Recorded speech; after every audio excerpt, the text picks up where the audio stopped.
All right, welcome to another episode of Go for CEO community. Excited to have this gentleman on.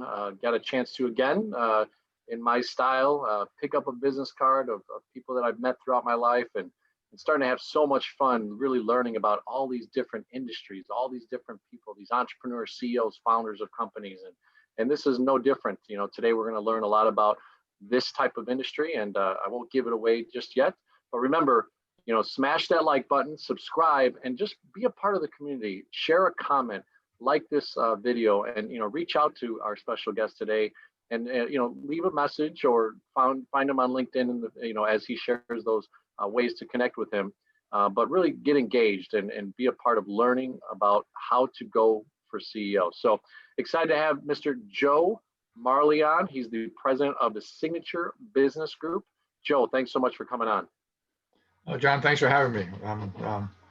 Been looking forward to this conversation. You had hit me up a couple of weeks back and indicated that you wanted to get on and talk, and I always enjoy the opportunity to maybe share some things that we've learned over the years in helping people sell businesses. Awesome. Yeah, I mean, and you're in that different type of business. Again, not traditional retail, not traditional, mechanic shop, not traditional, but in this space where you've kind of created your own mechanism. It is a very entrepreneurial type space. So you shared a little bit just there in selling their business and being a part of that. I know you're in the business brokerage world. So tell us a little bit about your background and kind of the thought patterns that got you to the Signature Business Group launch. Okay. I'm originally from the East Coast. I was born in Brooklyn, grew up in South Jersey, actually went to high school in Atlantic City long before casinos and Donald Trump. Graduated from Rutgers with a degree in business, but we moved out to Chicago in, it was 1977. Big difference from South Jersey, kind of country, to downtown Chicago. I actually got involved in franchise sales when I was in Jersey with a couple of partners. We bought a small health salon, and it was sort of a side business. And the gentleman that owned that moved to Chicago and enticed me to come out and run a club that he had started up in Chicago. So my wife and I moved. As before we had children. But shortly after that, another opportunity came down the road that involved franchise sales again. It was with a company called the Bressler Ice Cream Stores. And back in the 80s, they probably had 450 stores across the country. And I was there, started out as a sales rep, grew in to become a vice president, was there about 8 or 9 years and traveled all over the country helping them expand their brand. Moved over to CarX for a number of years, did some consulting in franchise sales, worked with a number of other companies, got away from franchise sales for about 8 years with another startup company. And then they went through a transition and they changed management. And I had a decision to make. And was I going to go to work for a similar company, or was I going to maybe do something else? And that's when I decided that I was going to go back to selling businesses, but not in the franchise arena. A friend of mine, a gentleman that I worked with at Bressler's, was a business broker. And when we had existing franchises to sell, the franchisor typically doesn't do that. They find a broker that helps them find a buyer. We approve them. And I worked with a company called McLaughlin Group for a number of years and visited with him, and he convinced me that I should come on as an independent broker with him. This was back in probably 2000. And for a couple of years, I worked out of a Northbrook office as an independent broker. The interesting thing is, John, that starting your own business has its trials and tribulations. It took me over 1.5 years before I made any money. And I really wasn't prepared for that. I had a severance from my company and I had money put aside, but I envisioned, getting this thing off and going pretty quickly. It didn't happen that way, but it did. Eventually we got rock rolling, but I soon found out that I really didn't want to drive to Northbrook anymore from where I was, and he was getting ready to retire.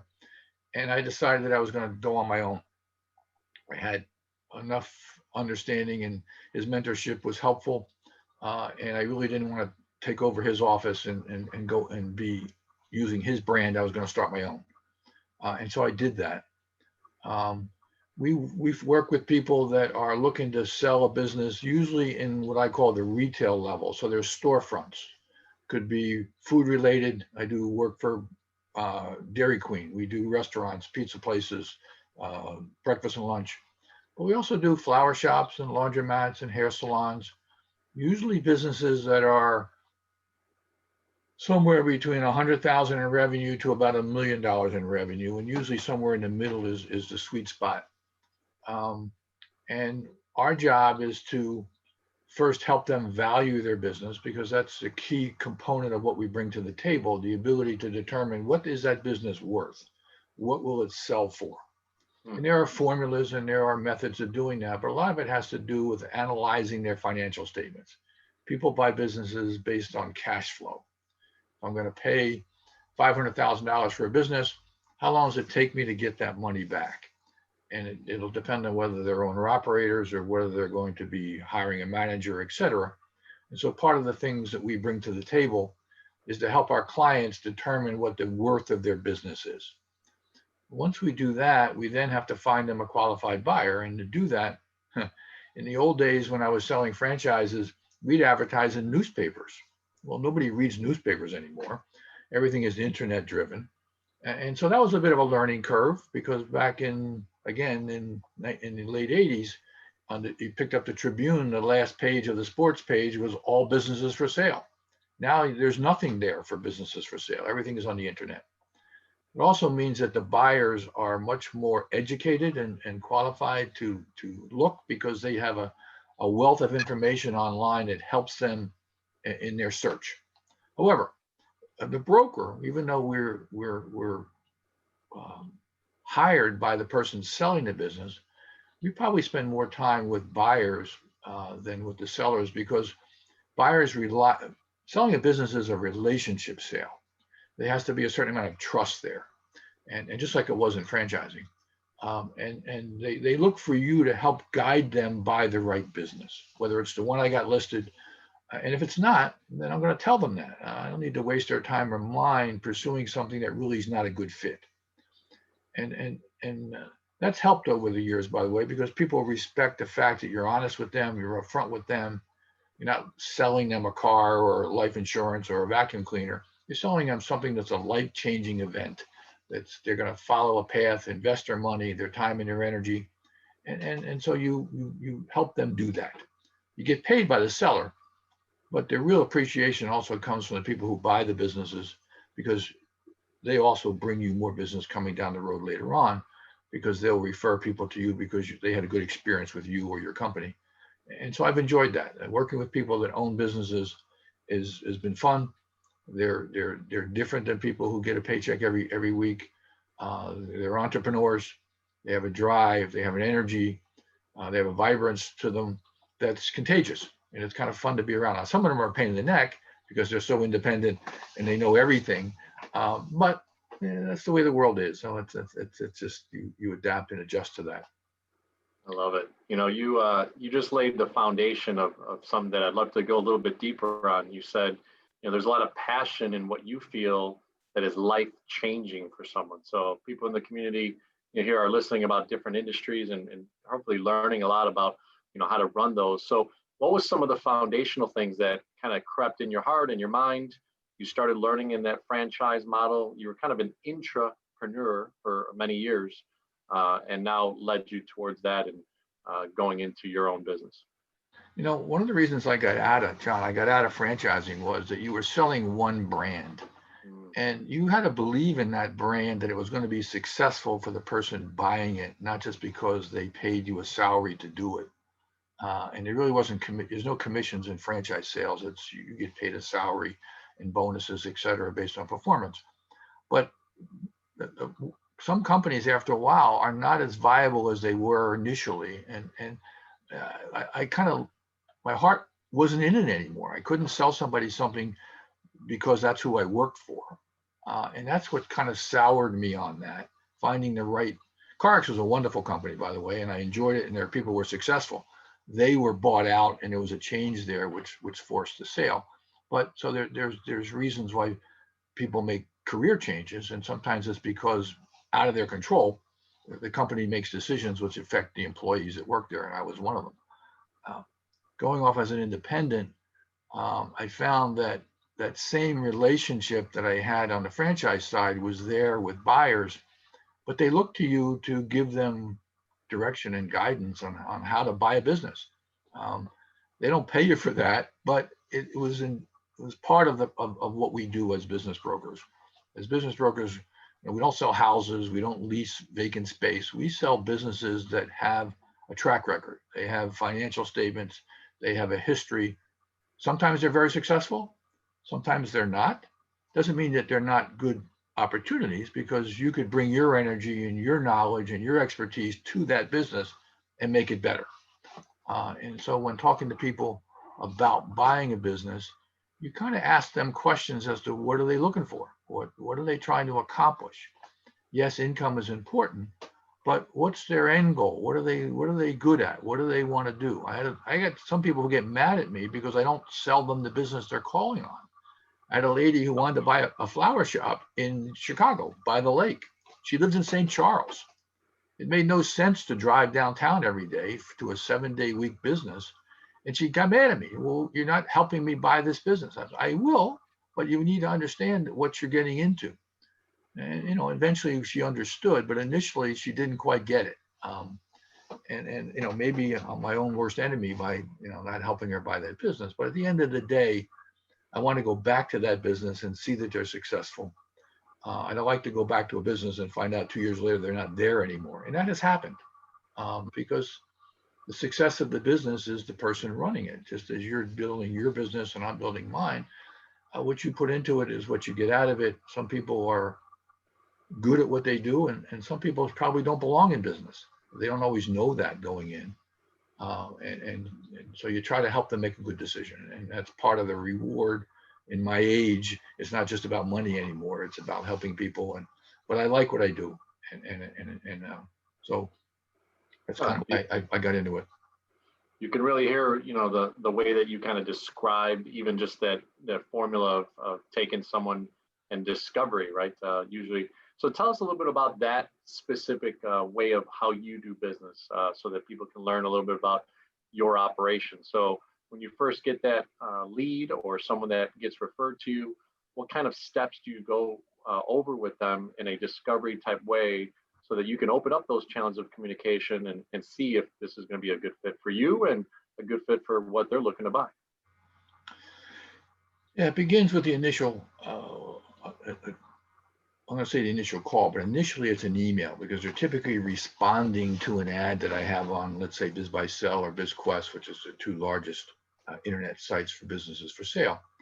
I require or request, if they're interested, they have to send me what I call a buyer profile, which gives me some background information. It tells me where they live, tells me what's their background, what are they presently doing. It gives me a thumbnail sketch of their financial statement. If they're calling me on a business that's far exceeds their financial capabilities, then we need to understand what their investment capabilities are. There's no sense looking at a business that costs $500,000 when they can invest 30 or 50. Sure. They're going to need to go to the bank. And if the financial statements on this business aren't strong enough to go to the bank, this is not something they're going to be able to handle. So we ask questions. I ask, why did you call on this? What are you looking for? Sometimes they just want to make money, or they've always wanted to own a flower shop, or they always wanted to, buy an ice cream store. I'm not sure why, but they did. And say, okay, so their background sometimes lends itself to this. Sometimes I get investors that are calling and they want to buy something that they're going to run as an absentee owner. Most small businesses that we deal with don't function that way. They need to be owner operated, unfortunately. In other words, they're not that you're just buying a job, but if you're not there and you're not putting in the hours and you've got a full-time job and you're going to go there at night to pick up the money, or you're going to go there to check the books, then you need a very reliable person to run it for you, and you have to pay for that. And most small businesses, cash flow doesn't warrant a $30, $40, or $50,000 manager. That $30, $40, $50,000 should be going into your pocket plus the profit. That's why you're buying it. and sometimes they don't quite get that initially, and so when you get into that conversation, they realize what they called on isn't really what they're looking for. And that's a good conversation to have initially, because it saves everybody time and energy. And I certainly don't want to not burden, but bring a person out to my client who's really not qualified to buy that business. My job is to not do that for my client, which is the person selling usually. So you shared a couple of portals. Is that kind of the infrastructure of your marketing? How are you also, acquiring the sellers? So you share that BizQuest and some of these people where they're searching to possibly look at the client that you have per se helping them sell their business. What's some of those types of operations that you do and marketing portals that you have? Yeah, by the way, sometimes our to get a listing, it could come from something that I'm advertising. So they see that I have a restaurant or a hair salon or whatever that might be, and they say, hey, by the way, I'm thinking about selling mine. I saw your listings. Can you tell me about how you go about that? But more times than not, it's referred from. I think originally you and I talked about where we might have connected through a networking group that we were participating in going back a number of years. But attorneys, accountants who have clients that are looking to, people sell a business because they're looking to retire. There's a change in their personal situation. It might be health, it might be family. Maybe the business isn't doing as well as they need it to do, or they found another business that they want to go into and they decided they want to sell their business. I have a gentleman that I helped sell. He owned 3 Dairy Queens, and over the last 3 years, we sold those Dairy Queens. He had been a franchisee for 14 years and just didn't want to do it anymore. Very successful. And we helped find buyers for each of those stores in different communities. Dairy Queen refers to me because of my franchise background, and the fact that I had some success early on in selling one of their stores. When they have an individual in the marketplace that wants to sell, they'll refer them to us. CarX does the same thing from time to time. But more times than not, it comes from someone that I have a relationship with, that I've met, that we've done work for in the past. If an attorney, when we help a person sell their business, the buyer or the seller sometimes needs an attorney to handle the transaction. We can refer them to someone that can do that. In return, then that they'll refer back to us because we've helped them and we've worked together and we know our styles and they work well together. But even then, in referring an attorney, you need somebody that's affordable, that understands the nuance of selling a business. If they're not in that, if they're a divorce attorney or a bankruptcy attorney, and they may not have the, not that it's rocket scientist, but a sort of a comfort level with guiding someone through that process, and also controlling the cost of that. And that's really important, particularly in a small business transaction, that the legal fees don't go crazy. You shared a little bit of the foundation of where you came from, right? The infrastructure of being inside entrepreneurial, a couple great brands that you learned from. And now that turned into, they're actually clients of yours in a sense, right? They bring you those referrals. Yeah, that's a big deal. A lot of people that try to get into their own business go way off the deep end out of what they don't know, because they hear that it's, oh, that makes money, right? So that's an interesting perspective that you bring to the table, and really wise. So let's go into a little bit about, when you started your actual company, the infrastructure. What did you start to put as far as just systems together? Did you start thinking like, hey, I also need a virtual assistant? How is that day to day for you now compared to when you first started? Okay. As I mentioned earlier, when I first started, one of the keys was, how do you market the business and where do you advertise it? And the internet and the business sites were becoming popular, but we at the time weren't using them. And so I had to research that, figure out how best to take advantage of that. And that meant, writing ads that were now going on the internet as opposed to being a small ad in a newspaper. The other part, you had to figure out what you did best, and finding businesses for sale sometimes involved, calling on companies, and the gentleman that I worked for, another gentleman was there, did a lot of that. I didn't enjoy that. Cold calling businesses to see if they were interested in selling wasn't, I could do it, and I've done it over the years, but to me, it was a waste of my time. And so when I started my own business, I actually hired a young lady who worked for me part-time. And if I had a pizza shop in Buffalo Grove that was for sale, but the guy who called was in Naperville, and if he was interested, we could find him a business in Naperville. But that means someone had to get on the phone and call those people in Naperville and say, hey, I've got a client that wants to buy something. Have you ever thought about selling? I can hand that list off to a young lady, and she could make those couple hundred calls and narrow those warm leads down, so I could then follow up on that.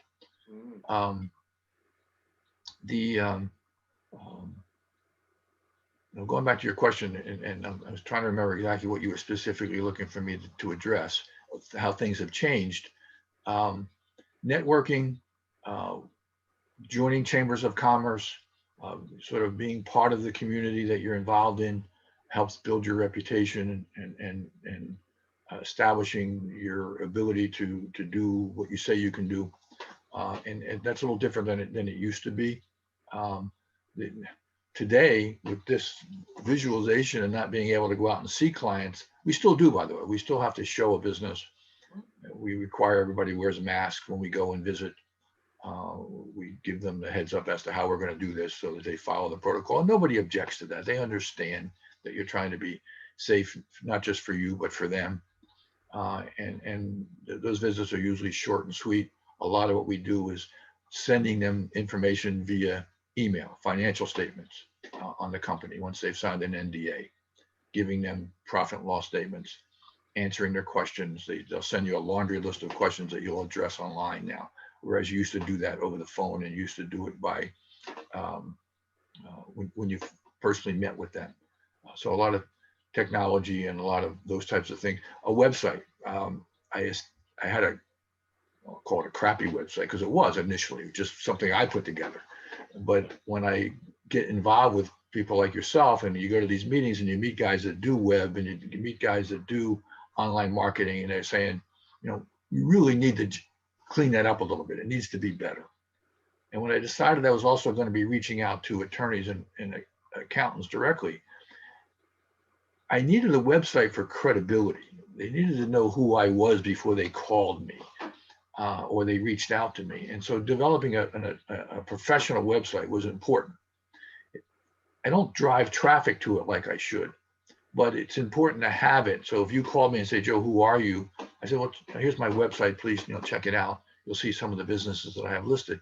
So that was an important piece that I didn't have, that I got much better at over the last 3 or 4 years. And it helps quite a bit to establish a sort of a picture of who you are and what you do. Yeah, it lends credibility. It lends perception is reality, right? You're not just some Absolutely. guy sitting at his house and calling people, right? So, and I'm sure, I know I got a chance to kind of go through it. It's pretty detailed. It shares some insights onto your passion about how you're engaging with these buying and selling opportunities. So, pretty awesome. So, we've gone through a bit of the marketing side, some operational things that you've done, systematizing, getting out of, being in a role of an employee.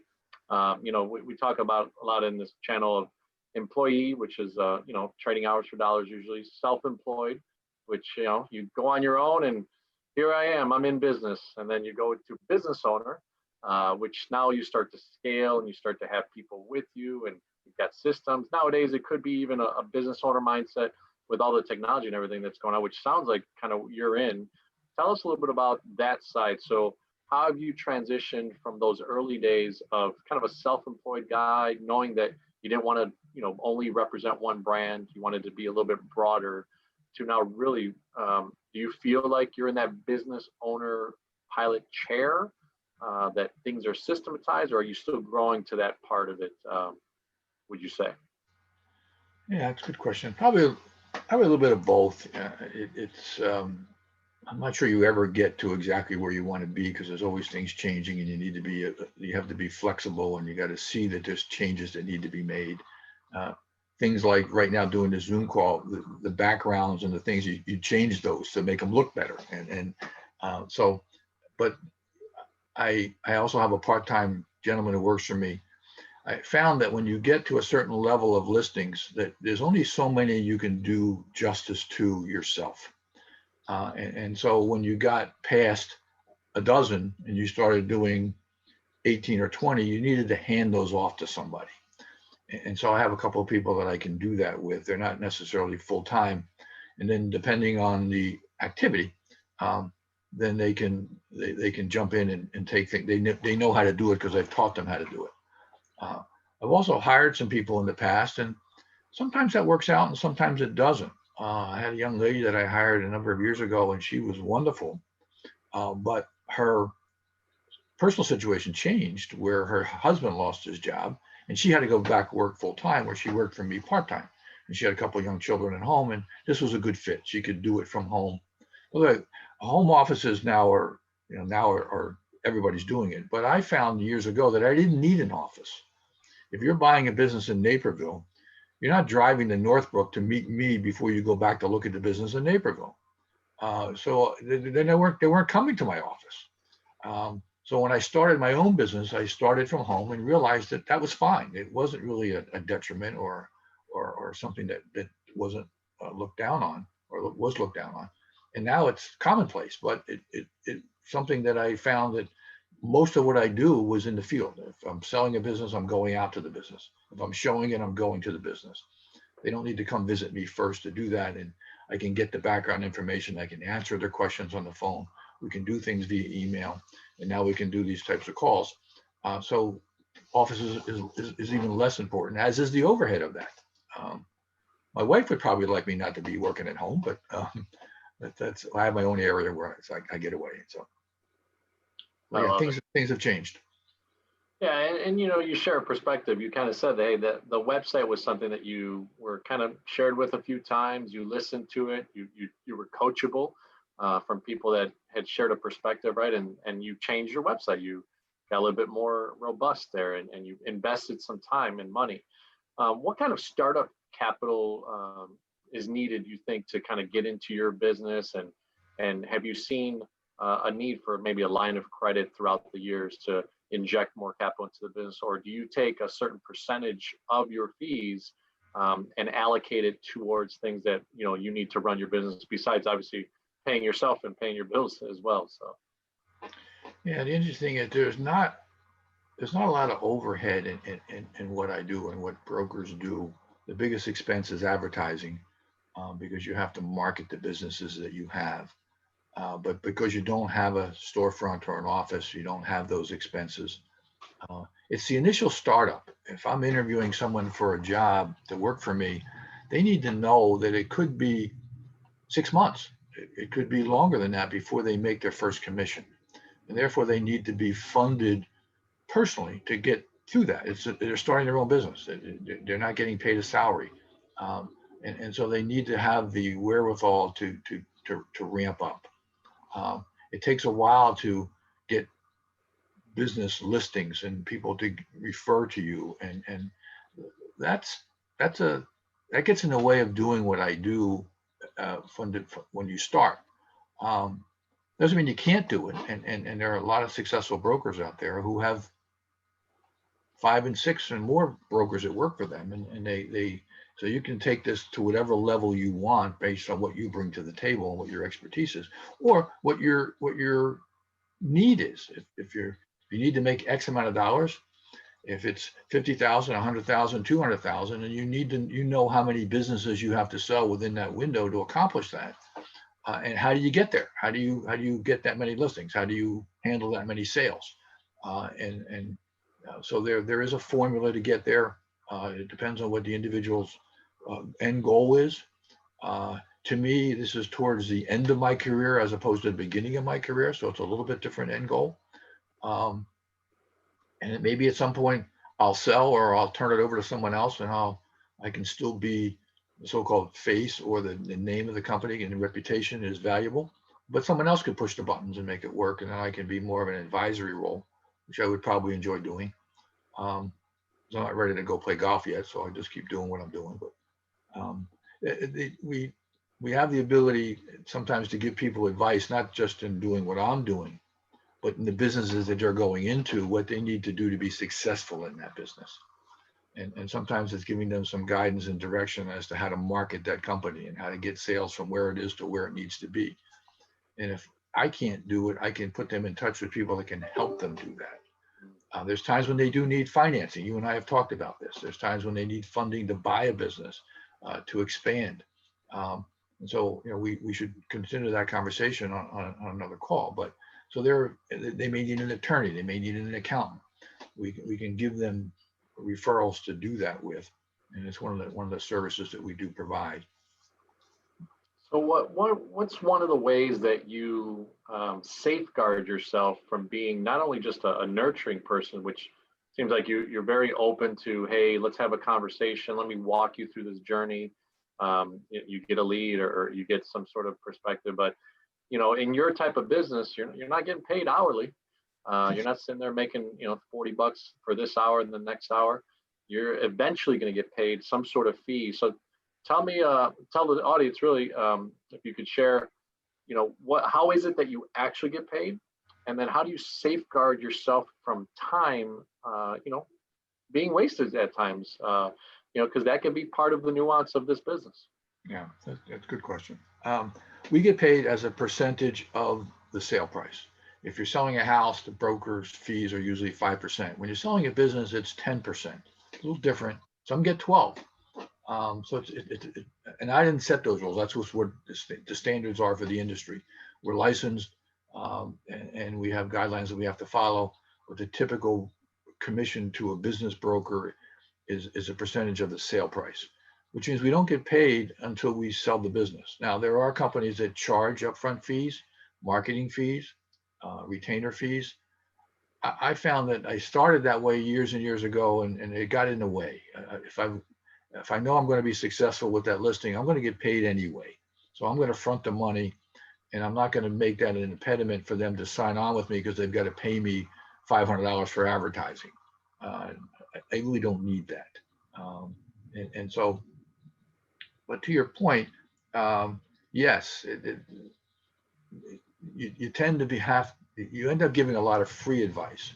But I will tell you that that's also an expense that you have to be able to be willing to share your time that way, because that's what brings you business.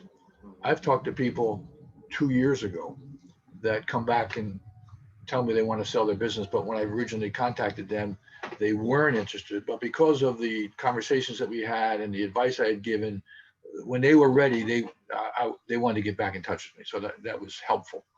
I've had people who didn't list with me, and then I'll get a call from someone else who they talked to and said, you should talk to Joe because here's the experience. We didn't end up selling our business, but that free advice, that guidance and direction, and maybe that homespun approach that I take sometimes, which I don't know where that comes from, but it helps because those people then they'll then refer me to someone that they know. I've worked with individuals that I have sold multiple businesses for, and over the years they'll come back again. So yeah, the tendency is to maybe expound too much, and that might be a waste of time. I had guys who say, Joe, why would you sell a business when you make $5,000 when you can sell one where you can make $50,000? Well, that's a good question, but there are times when those ones that you make $5,000, it pays the mortgage because you didn't sell anything that month, and it was a smaller transaction. And there's not always that many big transactions that are out there, and sometimes they don't sell. So you can't just have be elephant hunting all the time, going after the big deals, because if they don't happen, you don't make any money because you don't get paid until you sell. So you have a sort of a mix, and there has to be a balance there. And yeah, sometimes you need to watch. Going back to my comment earlier about advising people up front whether this is a good fit or not. There's the time saver. There's no sense going down the road, sending them financial statements and answering all their questions, and before you even get there, this doesn't work for them. I'd rather head that off sooner than later If they want to continue to pursue it, fine. But if I'm candid with them that it's not a good fit, I don't have to answer 12 questions about something I know isn't what they're looking for. So it's better to be a little bit upfront and clear as to what this opportunity is that you're looking to buy uh, once I know what they're looking for. Because I can, over the years, you learn that what works and what doesn't work. And you're not always right, but in most cases you are. Definitely. And I hear what I hear is that initial discovery call is so important. Yeah. Learning exactly what you are about to engage with. Do you use any type of, I guess, commitment letter, just informally, or do you just proceed without something signed? Because I know that you're not asking for a fee like you used to upfront, but do you have some sort of at least agreement? Yeah, on the sell side, there's a listing agreement. So if you said, Okay. hey, I want to sell my restaurant, then I'll go visit it and we'll meet and I'll look at financial statements because we have to determine what the value of that business is first. And that's also a bit of a free service because if we can't agree on the price of what it's worth, you may think it's worth X, and I think people usually pay 2 times cash flow. Well, if you want 5 times cash flow, no one's buying that business. I don't care what you tell me. You might have spent that money to open it, but that's not relevant today. People buy it based on what it's making, not what it cost. And that's typical. So yes, they sign a listing agreement. It's usually a 6-month agreement. It gives me exclusive right to sell. And I tend to work with sellers rather than buyers because buyers will call up and say, Joe, can you find me a business? Yes and no. If I don't know exactly what you want and you don't know exactly what you want, I'm wasting my time. So you tend to work with sellers and then you bring the buyers to the table and then you screen the buyers knowing what they're looking for to see if that's a matchup for what you have. And obviously the buyers aren't paying you, it's coming from the seller. So the contract in our relationship contractually is with the seller. What is maybe the split of time, just to kind of share that perspective that came to my mind here? You obviously have the agreement with the seller, but you also have mentioned throughout this interview that you do spend a significant amount of time with the buyer as well, and you're promoting and marketing and these types of things, and that could lead to eventual sale of something else as well. So what's maybe the split of time in your mind of how you spend your time currently? Most of it's with buyers. Once you have the listing, then you spend all of your time finding a buyer for that listing. And the only time you circle back with the seller is when you have a showing or when you have a question that's come up or you needed some updated financial information. So that's a good, I spend most of my time communicating with people that are inquiring about something that I have for sale. Now, I also spend time with marketing, meaning to get new listings. But once I have the listing, once we get a buyer and we get an offer in place, which I help implement through a letter of intent, and then you're working with attorneys to complete the transaction. Now you're back onto the sell side again, where you're working with the seller and their advisors to complete the sale. As the broker, we're sort of a conduit between both the buyer and the seller's attorneys, because there's usually attorneys on both sides. A purchase agreement is prepared by the buyer, submitted to the seller's attorney, but I want to be involved in that because sometimes the language in there doesn't really match up to what we've agreed to, because it's a stock agreement that some attorney prepared. We have to go through the process of getting them approved by the landlord to take over, because most businesses are leased, not where you're buying. When you buy a hair salon, you're in a strip center or a street location, you don't own the building. And even in restaurants, in more cases than not, they're leased. So you then reach out to the landlord, because now I have to get that buyer approved by the landlord. That's my job. And send him whatever he wants. So a lot of it's on the buy side as far as the time that we spend once we have a listing in place. No, it's interesting. I'm actually outside of this life working on something similar. Family finds out that the husband dies of a grocery store owner in a Latino community. a gentleman gets furloughed as a chef from one of the higher end hotels in downtown Chicago. And it's interesting just to kind of see that dynamic, right? And I was able to refer to a business lawyer friend of mine, and just seeing those conversations. But you noted something so huge, right? If someone's leasing, now you have to convince the owner of that building, hey, do I want this operator, this creditworthiness operator to be a part of the lease, right? So a lot of dynamic in there. Obviously your business, a little bit longer sales cycle. Yes. What's one thing that you can share that you've been able to, I guess, manage your cash flow and manage the way that you bring in your funds to have lasted so many years, and give a different perspective of that side. And we'll start ending the interview with some of the CEO factors too. So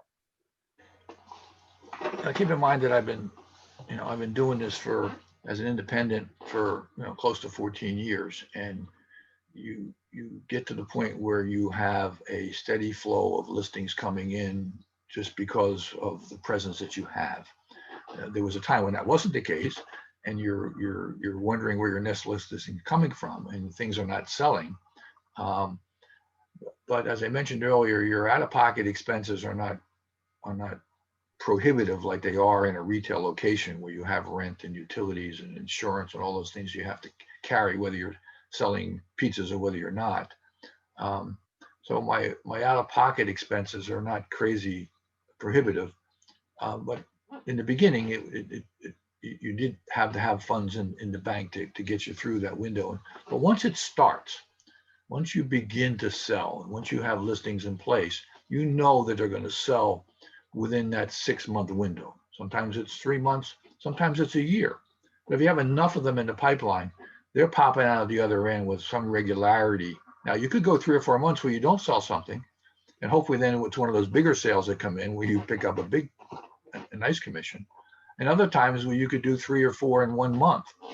So it's a little bit crazy, but on the other hand, over the years, I found that I don't worry about it as much because it tends to be okay. In the beginning, I was like, oh, I'm not sure this is working. And maybe I need to get, and by the way, in the beginning, I did have part-time jobs. I did other things other than a business broker. I did whatever I had to do. I sold advertising. I did some other things that allowed me to generate some revenue while I was ramping up to get this thing going. But you got to a point where then it did work. And then that part of it is, now this coming year with all the problems and pandemics and things, is it going to have an impact on us? Hopefully not, because people are still out there looking, but people looking to sell sometimes are selling because they're troubled. And that takes a different type of buyer to buy that thing when they're really not doing very well, but they still sell, but at a much lower price point. But good businesses, people are still open to buying them because if it avoids the pandemic and it's still successful, then that revenue has a lot of value. for sure. And succession planning, ladies and gentlemen, is something that, if an owner is on here listening to this, I hope that you're listening to Joe and really getting a good perspective of how he thinks to help you broker sell that business. But also think about, before times like this in 2020 with the pandemic, whenever you're going to be listening to this, think about succession planning even before you start. You have a dilemma, something that hurts your business, that actually devalues your business, and what you thought you could get no longer is. You have to face that reality. So interesting time, and thanks for your perspective, Joe. So we like to end the Go for CEO interviews usually with something we call the CEO perspective, right? So C is for client experience. Can you share with us, I guess, a differentiating proposition that you and Signature Business Group bring to the table in client experience? Okay. I mentioned earlier a certain amount of trust that needs to be established, and I think my company has the ability to do that reasonably quick, based on the conversations that we have with individuals, and you meet with them and personally and empathize with what they're doing and find out why they want to sell, and then explain how you can help them. And if you can establish that trust early on, and I've been able to do that successfully over the years, that has helped quite a bit. The fact also that we're small, we're not a big company. We also have the ability to spend the time and energy to help them complete the project, as opposed to it just being another number on the page of, the number of listings that we sell. And if we don't sell it, it's no big deal. We take a personal interest in completing that project because we have the ability to do that because of our size. So I think that's helps or has helped establish Signature as a company that, under the right circumstances, we can be the right company to help you sell your business or find a business. Awesome. And the next one is employee engagement. I know that you're not scaled out enormously, but you do have some really strong ties to some people that kind of help you and bring you a part-time value as well. What are some reasons that, as that perspective, that relationship, why do they stay with Signature and use your group?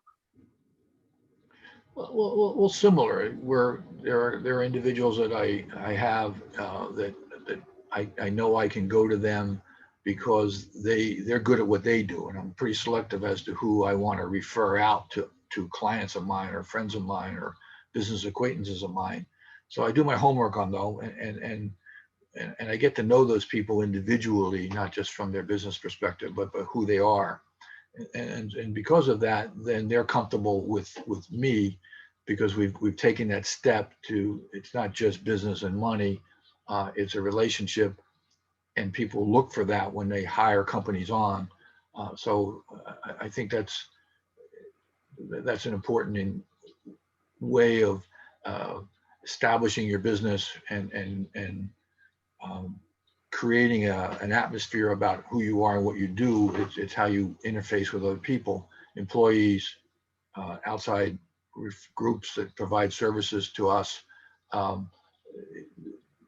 I go out of my way to make sure that those relationships are strong, so that there's no question that when the time comes, we're gonna work together. That's great.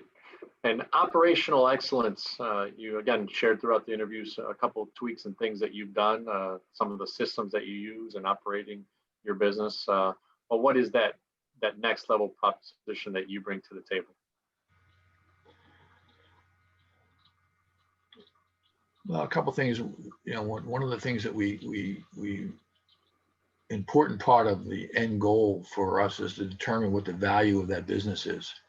And we have to spend a fair amount of time analyzing the financial statements.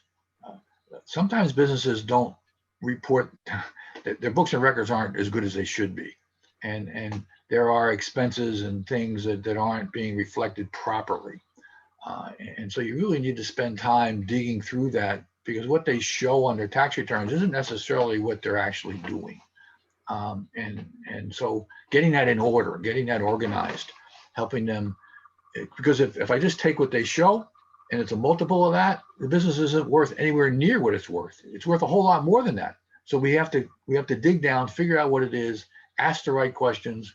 If you got all your insurance and your phones and your kids' phones and your kids all on you got to get that out of there. You got to put that down at what we call an add back to the bottom line.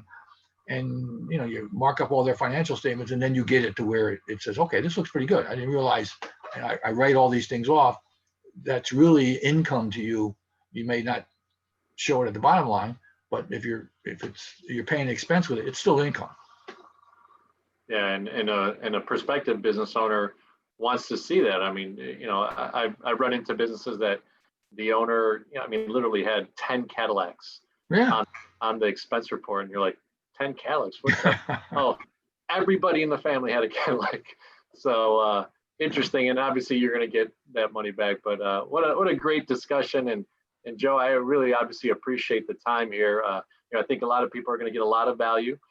They may even be excited to start their own brokerage business. But I would tell you, go learn from a guy like Joe.